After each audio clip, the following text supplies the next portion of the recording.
둘째 해 첫째 달 곧 그 달 초 하루에 성막을 세우니라. 모세가 성막을 세우되 그 받침들을 놓고 그 널판들을 세우고 그 띠를 띄우고 그 기둥들을 세우고 또 성막 위에 막을 펴고 그 위에 덮개를 덮으니 여호와께서 모세에게 명령하신 대로 되니라. 그는 또 증거판을 궤 속에 넣고 채를 궤에 꿰고 속죄소를 궤 위에 두고 또 그 궤를 성막에 들여놓고 가리개의 휘장을 늘어뜨려 그 증거궤를 가리니 여호와께서 모세에게 명령하신 대로 되니라. 그는 또 회막 안 곧 성막 북쪽으로 휘장 밖에 상을 놓고 또 여호와 앞 그 상 위에 떡을 진설하니 여호와께서 모세에게 명령하신 대로 되니라. 그는 또 회막 안 곧 성막 남쪽에 등잔대를 놓아 상과 마주하게 하고 또 여호와 앞에 등잔대에 불을 켜니 여호와께서 모세에게 명령하신 대로 되니라. 그가 또 금향단을 회막 안 휘장 앞에 두고 그 위에 향기로운 향을 사르니 여호와께서 모세에게 명령하신 대로 되니라. 그는 또 성막 문에 휘장을 달고 또 회막의 성막 문 앞에 번제단을 두고 번제와 소제를 그 위에 드리니 여호와께서 모세에게 명령하신 대로 되니라. 그는 또 물두멍을 회막과 제단 사이에 두고 거기 씻을 물을 담으니라. 모세가 와 아론과 그 아들들이 거기에 수족을 씻되 그들이 회막에 들어갈 때와 제단에 가까이 갈 때에 씻었으니 여호와께서 모세에게 명령하신 대로 되니라. 함께 있습니다.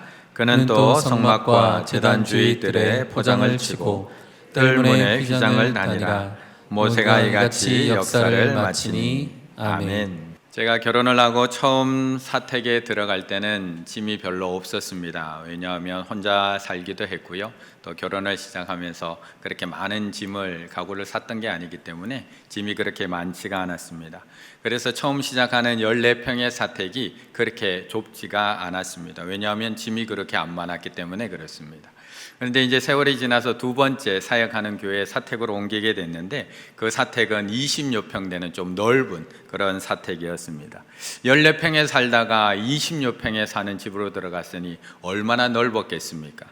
짐을 갖다 놨는데 어찌 그리 휑하던지요. 거실도 휑하고 방도 넉넉하고 그러면서 그때 들었던 걱정이 이걸 언제 다 채우나 이걸 언제 다 채우나 라는 걱정을 하게 되었습니다. 그런데 아이가 하나 태어나고 아이가 둘 태어나고 하니까 내가 그때 그 걱정을 왜 했을까? 그때 그 걱정을 왜 했을까? 라는 생각이 금세 다시 들게 됩니다. 왜냐하면 아이가 한 명씩 태어날 때마다 짐이 늘어나기 시작을 하고요. 또 함께 살아가는 세월이 점점 길어질 때마다 쌓여가는 짐들이 하나 둘씩 늘어가면서 처음에는 이걸 어떻게 다 채우나 이걸 어떻게 다 채우나 라고 하던 걱정이 요즘은 이걸 언제 다 치우나 이걸 언제 다 치우나 하는 걱정으로 바뀌게 되는 것 같습니다.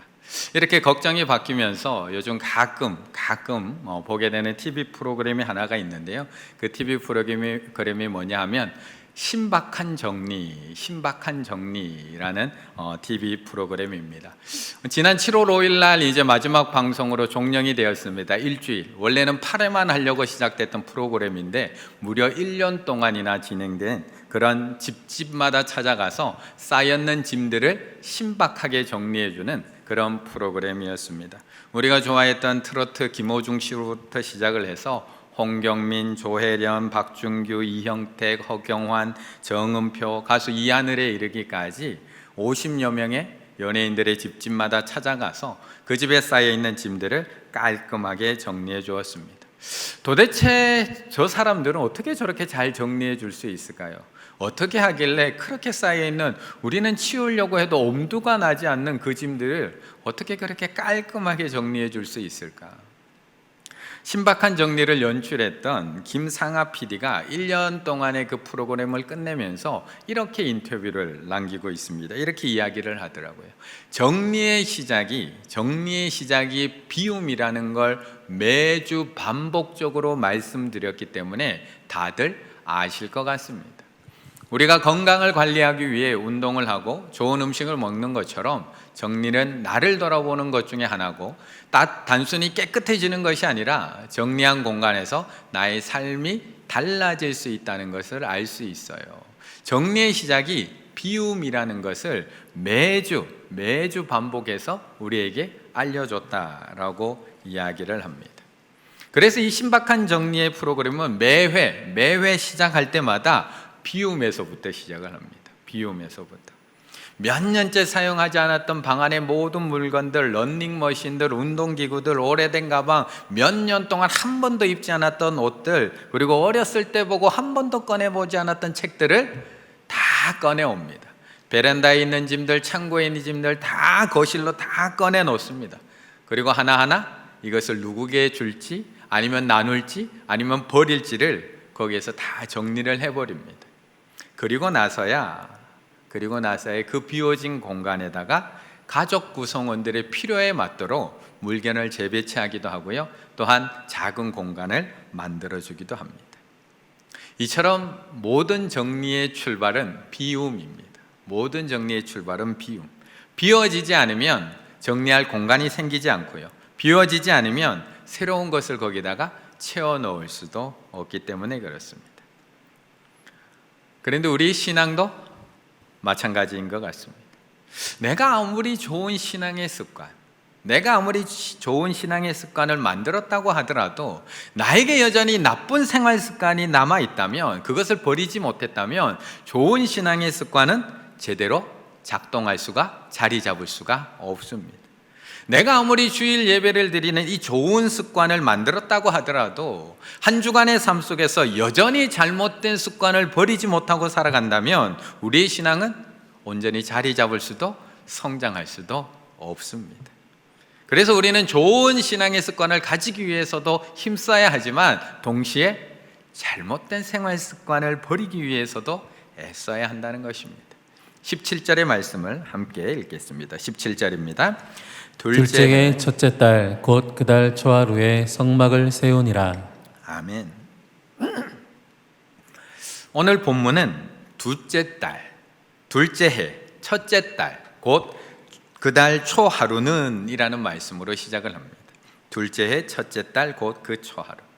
출애굽의 역사가 시작된 지 딱 1년이 되었다라는 것을 알려주고 있습니다.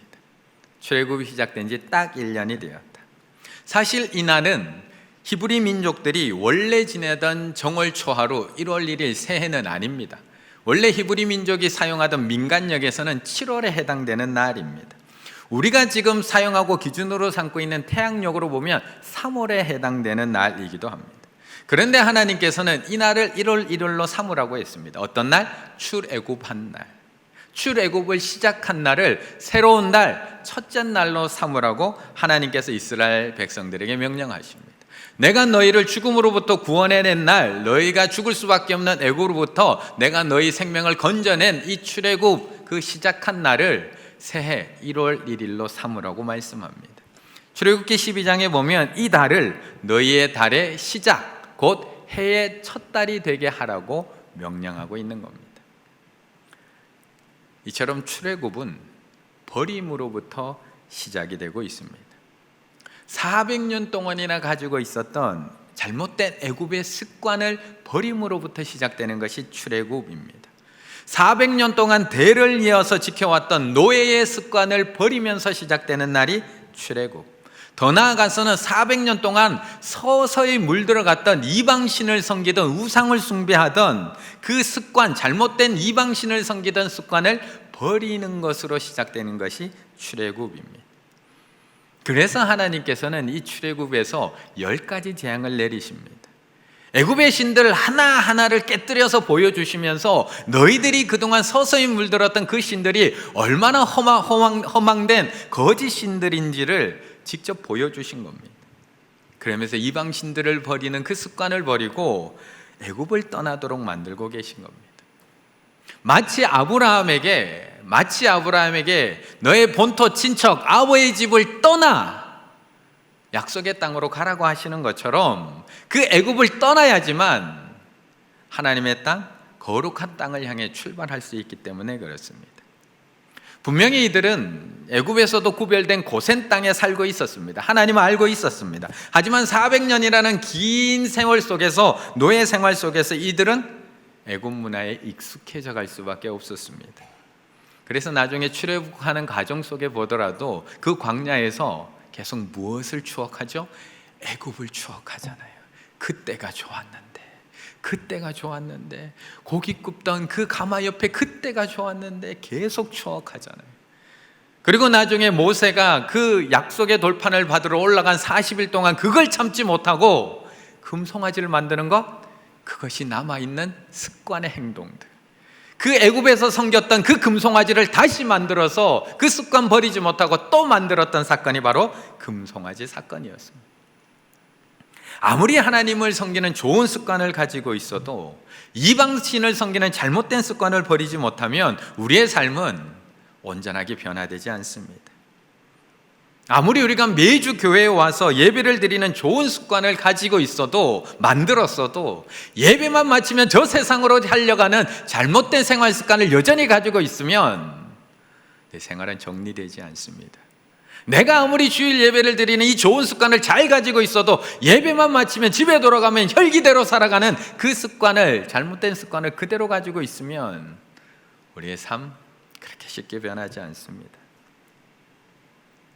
그래서 인생 멘토라는 책에서는 이 부분을 디모데전서 4장 7절의 말씀을 빌려와서 우리에게 설명을 합니다. 디모데전서 4장 7절이 이렇게 얘기합니다.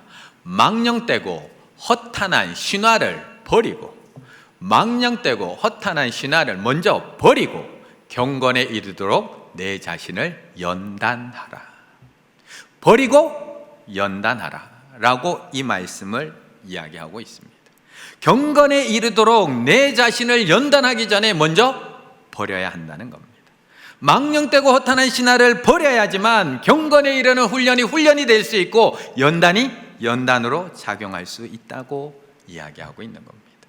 그래서 이 편지를 사도 바울이 믿음의 후배인 디모데에게 보내고 있는 겁니다. 그러면서 그 책에서는 이 말씀을 오늘날, 우리가 살아가는 오늘날에 맞춰서 이렇게 적용을 합니다. 여러분, 인생에 결코 도움이 되지 않는 것들을 끊어버리십시오. 지나친 음주, 필요 이상의 식탐, 인터넷 중독, 포르노 중독, 게으름, 빈둥대기, 남의 일에 참견하는 행동, 부정적인 생각, 비관적인 태도 등 망령되고 허탄한 신화를 버리십시오. 좋은 습관을 기르려면 먼저 나쁜 습관에서 벗어나야 합니다. 우리 인생을 허비하는 나쁜 습관을 생각해 보십시오. 그리고 그것들을 하나씩 제거해 나가십시오. 우리는 왜 주일마다 이렇게 하나님 앞에 나와서 예배드리는 좋은 습관을 가지고 있는데도 나의 습관은 온전히 변화되지 않는 걸까요? 왜 매일 짧은 시간이지만 말씀을 읽고 큐티하는 그 좋은 습관을 가지고 있음에도 불구하고 나의 신앙은 여전히 제자리에만 머물러 있는 것일까? 어쩌면 잘못된 습관은 그대로 덮어두고 그냥 내버려두고 이 훈련들로 스스로 위안하며 살아가고 있는지도 모릅니다. 난 그래도 이건 했잖아. 난 그래도 이건 훈련 받았잖아. 난 이건 했잖아. 잘못된 습관은 그대로 내버려둔 채 계속해서 그것으로 스스로 위안하며 살아가고 있는지도 모른다는 겁니다. 그래서 하나님은 오늘 이스라엘 백성에게 계속 뭐라고 얘기하느냐? 떠나라고 얘기하는 겁니다. 잘못된 습관의 자리에 머물러 있으면 하나님을 온전히 예배할 수 없기 때문에 그 예배도 광야길로 사흘쯤 들어가서 하나님 앞에 드리라고 하는 겁니다. 바로는 계속해서 떠나지 마 가까이에서 예배 드리라고 하지만 하나님은 광야의 사흘길쯤 들어가서 떠나서 예배 드리라고 하는 겁니다. 그리고 더 나아가서는 과감히 잘못된 습관의 자리인 애굽을 박차고 나가라고 명령하고 있는 겁니다. 그렇게 이스라엘 백성들이 출애굽의 여정을 시작합니다. 버림으로써 출애굽의 여정을 시작합니다. 그리고 지역적인 애굽은 벗어난 이스라엘 백성들에게 이제 하나님께서는 영적인 출애굽, 완전한 출애굽, 하나님을 향한 온전한 신앙이 되기 위한 출애굽을 위해서 성막을 지으라고 명령하신 겁니다. 19절의 말씀 함께 읽습니다. 19절입니다. 또 성막 위에 막을 펴고 그 위에 덮개를 덮으니 여호와께서 모세에게 명령하신 대로 되니라. 아멘. 오늘 본문 출애굽기 40장은 성막이 어떻게 완성되었는지를 보여주고 있습니다. 하나님께서 모세에게 보여주시고 명령하셨던 그 성막이 하나님의 말씀대로 온전히 완성되었는지를 39장에서 모세가 점검하고 이제 40장에서 하나하나 그 물건들을 가지고 나오게 해서 성전 안의 자리를 자리 잡고 있는 것을 볼 수가 있습니다. 그런데 우리가 저와 함께 교독을 하면서 이 말씀을 읽을 때에 계속해서 반복되고 있는 문장이 있다는 것을 이미 눈치채셨을 겁니다. 계속해서 말씀마다 반복을 합니다. 여호와께서 모세에게 명령하신 대로 되니라. 여호와께서 모세에게 명령하신 대로 되니라. 여호와께서 모세에게 명령하신 대로 되니라. 19, 21, 23, 25, 27, 29, 32 7번이나 반복하면서 여호와께서 모세에게 명령하신 대로 되어가고 있음을, 성막은 그렇게 되어가야 함을 우리에게 보여주고 있는 겁니다. 성막 기구들은 아무리 예뻐도 소용이 없습니다. 아무리 멋지게 화려하게 만들어도 소용이 없습니다. 남들보다 더 예쁘게 만들려고 물방울 다해야 중간에 하나 박아도 아무런 소용이 없습니다. 기준은 딱 하나밖에 없습니다. 여호와께서 모세에게 명령하신 대로 되었느냐, 이것이 성막의 기준입니다. 그런데 그 기준으로 지켜보는 것이 하나가 아니라는 겁니다. 성막에서 가장 귀한 하나님께서 임재하시는 증거궤와 그 위에 시온자만 여호와의 명령대로 되었느냐를 보는 것이 아니라 다 봅니다. 고리 하나, 채 하나, 띠 하나까지도 여호와께서 명령하신 대로 되었느냐를 확인하신다는 겁니다. 7번이나 완전수로 반복을 하시면서 모든 것들이 완벽하게 여호와께서 명령하신 대로 되어 있느냐를 확인하고 성막이 완성이 됩니다. 뿐만 아닙니다. 오늘 본문 40장뿐만 아니라 그 앞에 있는 39장에서도 똑같이 반복을 합니다. 39장은 그것이 어떻게 만들어졌는지를 우리에게 말씀하고 있는데, 똑같이 39장 1절부터 여호와께서 모세에게 명령하신 대로 만들었더라, 여호와께서 모세에게 명령하신 대로 하였더라, 여호와께서 모세에게 명령하신 대로 하였더라, 또 7번을 반복하며 똑같이 여호와께서 모세에게 명령한 대로 했느냐, 되었느냐 점검하신다는 겁니다. 청색, 자색, 홍색 실 하나에서부터 시작해서 여호와의 명령대로 되었는가, 어깨바지 하나, 새긴 글자 하나, 가슴에 다는 보석 하나하나, 겉옷뿐만 아니라 속옷 하나, 끈 하나, 띠 하나, 방울 하나, 구멍 하나, 거기다 사용하는 기름 한 방울까지도 여호와의 명령대로 되었는가. 이처럼 집이 완벽하게 정리되고 정말 아름다운 하나님의 집이 되기 위해서는 잘못된 습관을 버리는 것, 그것을 비우는 것으로 완성되지는 않습니다. 이제 그 빈자리들을 하나님으로 채워나가기를 시작해야 합니다. 하나님의 명령대로 만들어가는 아주 작은 습관, 아주 작은 순종의 습관 하나하나를 그 자리로 채워가지 않으면 성막은 완성되지 않습니다. 여호와의 명령대로 되어 있는 순종, 작은 순종의 습관 하나하나를 그 자리에 채워야 합니다. 제가 생긴 거는 이래도 현역 출신입니다. 사람들은 제 얼굴을 보고 대부분 방위 출신으로 알고 계시는데, 제가 그래도 현역 출신입니다. 그것도 제가 논산훈련소 조교 출신입니다. 이렇게 착해서 어떻게 조교를 했을까 또 염려하는 분도 계시는데요, 제가 생각보다 못됐습니다. 제가 논산훈련소 조교 출신인데요, 거기에 이제 훈련병들이 들어오게 되면 바로 훈련대대로 넘어오는 것이 아니라 먼저 입소대대라는 곳에서 3일 정도 머물게 됩니다. 그곳에서 사회에서 입고 왔던 옷을 다 벗어서, 요즘에는 조금 다르겠지만 다 벗어서 부모님에게 편지 한 통 쓰고 박스에 담아서 어머니 하면서 집으로 보내게 됩니다. 그럼 집에서 어머니들이 열어보고 다 울고 막 그랬던 기억 다 가지고 계시죠? 하지만 군복을 갈아입는다고 해서 바로 군인이 되는 건 아닙니다. 여전히 일반인입니다. 여전히 어떻게 할지도 모르고 여전히 사회생활에 그대로 젖어 있는 일반인. 그렇게 3일이 지나고 나서 모든 것들이 다 이제 정리되고 나면 훈련대대로 이제 넘어오게 됩니다. 그래서 이제 훈련소에서 이제 본격적인 이제 훈련을 시작하게 되는데, 가장 먼저 시작하는 훈련이 뭐냐 하면 제식 훈련입니다. 제식 훈련. 차렷, 열중샷, 제식 훈련입니다. 앞으로 가, 제자리에서 좌양좌, 우양우, 차렷, 경례라는 제식 훈련을 시킵니다. 저도 훈련을 받을 때는 왜 이 훈련을 시키는가 궁금했습니다. 이게 전쟁하고 무슨 관계가 있지? 이게 전투에서 무슨 소용이 있지? 사격 훈련은 전쟁에서 총 쏴야 되니까, 수류탄은 전쟁에서 던져야 되고, 각계 전투는 어떻게든 살아남아야 되니까 훈련 받는 거 맞습니다. 그런데 전쟁에서 누가 줄 맞춰서 걸어갑니까? 총알 쏟아지는데 누가 앞으로 45도, 누가 뒤로 15도 하면서 걸어가겠습니까? 그런데 왜 이런 훈련을 시키는 거지? 왜 차련할 때 무릎은 붙여야 되고 격리할 때 이 손끝은 눈썹 끝에 와야 되는 걸까? 왜 이런 훈련을 계속 시키는 걸까? 저도 훈련 받을 때는 이해가 되지 않았습니다. 굳이 필요 없는 훈련을 왜 이렇게 시킬까? 왜 꼭 줄 맞춰서 가야 되고, 왜 방향 전환할 때 똑같이 해야 되고. 그런데 막상 조교가 되어서 이것을 훈련병들에게 훈련을 시켜보니까 조금은 알게 되는 것 같습니다. 조금은. 그 이유가 뭐냐면, 이 작은 명령에도 순종하지 못하면,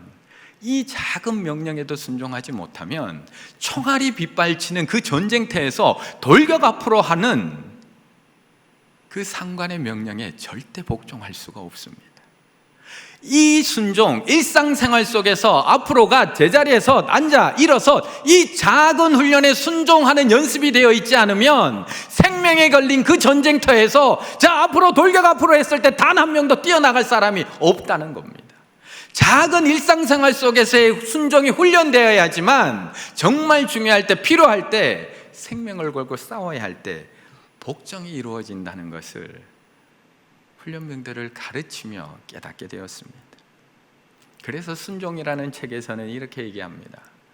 처음에는 작은 일부터 순종하는 법을 배웁니다.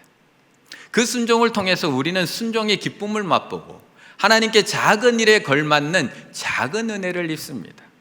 그러면 그 은혜에 힘입어 그보다 더 큰 일에 순종하게 되니, 이렇게 해서 우리는 하나님을 위한 아름다운 순종의 삶을 살 수 있는 사람들로 빚어져 가는 것입니다. 큰 순종은 작은 순종에서 시작을 합니다. 그런데 우리는 늘 큰 순종만 생각을 합니다. 아브라함이 자신의 아들 이삭을 하나님 앞에 모리아산에서 드렸던 그 큰 순종만 생각하며 살아갑니다. 하지만 하지는 못합니다. 우리는 이스라엘 백성들이 여리고성을 매일 한 바퀴씩 일주일 동안 돌아서 그 성을 무너뜨렸던 큰 순종만 생각하며 살아갑니다. 하지만 나는 그렇게 살아가지 못합니다. 우리는 예수 그리스도가 이 땅에 오셔서 아버지 하나님의 말씀에 순종해서 우리를 위하여 십자가를 지신 그 놀라운 순종의 은혜만을 생각하며 살아갑니다. 그런데 그 모든 순종들은 작은 순종이 연습되지 않으면 절대 그 자리까지 나아갈 수가 없습니다. 우리가 작은 순종을 통해서 작은 순종의 기쁨을 맛보고 그 은혜를 맛보고 또 맛보다 보면 어느새 내가 순종의 사람으로 변해가는 나를 발견하게 되는 것입니다. 그리고 어느새 하나님께서 거하시는 하나님의 집, 하나님의 성막으로 완성되어 가는 것입니다. 33절의 말씀을 함께 읽겠습니다. 33절입니다. 그는 또 성막과 제단 주위 뜰에 포장을 치고 뜰문에 휘장을 다니라. 모세가 이같이 역사를 마치니. 아멘. 사실 이 자리에 예배드리고 있는 우리 성도님들은 이미 순종이 시작되신 분들입니다. 순종을 시작하지 않은 분들이 이 시간 주일을 지켜가며 예배 자리에 절대 오지 않습니다. 요즘처럼 주일 하루 내쉬는 날이 그렇게 중요한 삶 속에서 주일 오전 푹 쉴 수 있는, 일주일에 한 번 푹 쉴 수 있는 이 시간을 하나님 앞에 드릴 수가 없습니다. 순종이 시작된 분, 순종이 습관이 된 분, 우리에게는 분명 주일 예배라는 작은 순종의 습관이 시작이 되었습니다. 그런데 우리가 놓치지 말아야 될 것은 시작이 된 것이라는 겁니다. 그 주일 한 시간을 순장한다고 해서 내 삶 전체가 하나님이 거하시는 하나님이 집이 되었다는 것을 의미하지는 않습니다. 분명 주일 예배의 습관, 이거 하나 만드는 것도 너무나 힘들고 너무나 중요한 습관, 거룩한 습관입니다. 이 하루를 통해서 우리는 일주일에 살아갈 수 있는 힘을 얻게 되고, 이 하루를 통해서 우리는 일주일 동안 믿음을 지켜나갈 수 있는 중요한 거룩한 습관, 출발점 맞습니다.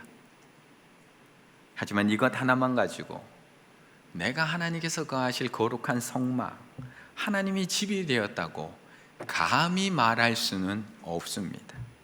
왜냐하면 하나님은 완전하게 확인하시거든요. 7번이나 반복하면서 확인하시거든요. 여호와께서 명령하신 대로 되었는지 안 되었는지 그 확인하는 부분들이 하나가 아니거든요. 모든 성막의 도구들이 다 여호와의 명령대로 되었는지를 확인하시거든요.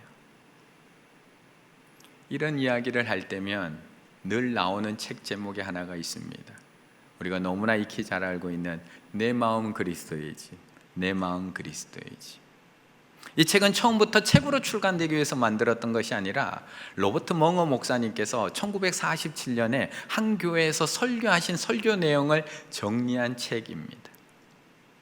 그런데 우리의 마음의 방을, 마음의 집을 너무 잘 표현해 나왔습니다.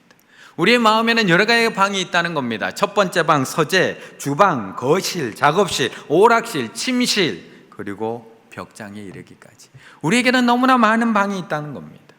그런데 우리가 이 방들을 하나님 앞에 자신 있게 다 보여드리기가 부끄럽다는 겁니다.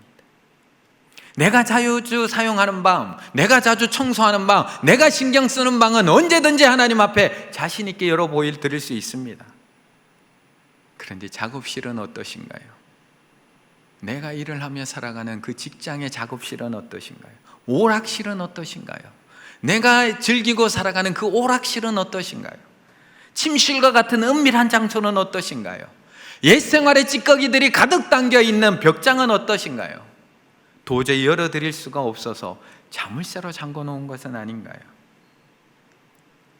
분명 우리에게도 하나님 앞에 자신 있게 보여드릴 수 있는 방이 있습니다. 누구에게나 자기가 자신 있는 방 하나씩은 다 있습니다.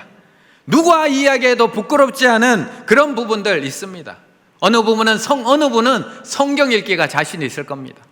그럼 그 부분만큼은 자신 있게 이야기합니다. 그래서 무슨 이야기를 해도 성경 읽기 이야기합니다. 어떤 분은 기도 하나만큼은 자신 있을 겁니다. 그래서 그 방만큼은 자신 있게 내어 보내드립니다. 어떤 분은 봉사에 자신이 있을 거고, 어떤 분은 주일 예배에, 어떤 분은 헌금 생활에 자신이 있을 겁니다. 그래서 늘 그 자신 있는 부분을 이야기합니다. 그리고 내가 자신 있는 부분을 가지고 누군가를 평가하고 판단하며 살아갑니다. 그런데 오늘 우리 하나님께서는 성막의 모든 부분을 다 가지고 나오라고 말씀하고 있습니다. 작은 순종으로 만들어진 한 부분 한 부분을 다 가지고 나오라고 말씀하시며 성막을 완성해 가고 계십니다.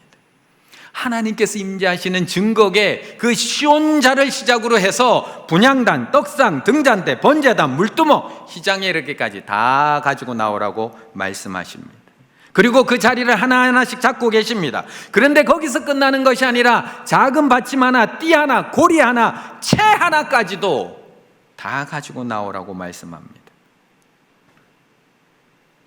그래서 우리는 하나님과 만나는 그 증거계 하나 여호와의 명령대로 만들어졌다고 거기서 멈추어서는 안 됩니다. 작은 받침 하나, 띠 하나, 고리 하나, 채 하나, 실 하나, 방울 하나, 구멍 하나, 기름 한 방울까지 여호와께서 명령하신 대로 만들어질 수 있도록, 여호와께서 명령하신 대로 만들어질 수 있도록 매일매일 작은 순종으로 거룩한 습관을 만들어가야 합니다. 그렇게 해서 우리의 마음의 성전이 하나님의 명령대로 만들어진 순종의 기구들로 하나 둘씩 채워가기 시작을 하면 우리의 마음은 하나님께서 거하시는 온전한 하나님의 집, 성막이 될 수 있다는 것을 말씀하고 있습니다. 하나님 앞에 우리의 삶이 완전해질 수는 없어도 온전해지기를 원합니다. 작은 점들이 모여서 선을 이루고 그 선들이 모여서 면이 되고 선이 모여서 입체, 집이 되듯이 우리의 일상이 하나님을 향한 순종으로 점철되어서 우리의 삶의 형태가 순종으로 드러났으면 좋겠습니다. 우리의 삶 전체가 한순간에 하나님의 거룩한 집이 될 수는 없습니다. 하지만 우리가 매일매일 하나님께서 명령하신 대로 아주 작은 순종의 습관 하나하나가 만들어져 갈 때 어느새 우리는 하나님께서 온전하게 거하실 하나님의 집이 될 수 있는 것입니다. 이제 하나님을 만나는 주일 예배, 이 작은 습관이 성막 안에 잘 자리 잡으셨습니까? 이제 그 습관이 잘 자리 잡으셨습니까? 그렇다면 이번 한 주간은 하나님의 명령을 준행하고 하나님의 말씀을 멈추지 않고 하나님의 말씀에 더 가까이 가는, 말씀을 읽는 그 작은 순종의 습관을 만들어 보시는 건 어떨까요? 예배의 습관은 잘 들이셨습니까? 그렇다면 이번 한 주간 하나님 앞에 더 기도로 가까이 나아가는 그 작은 순종을 통해서 기도의 습관을 한번 만들어 보시면 어떨까요?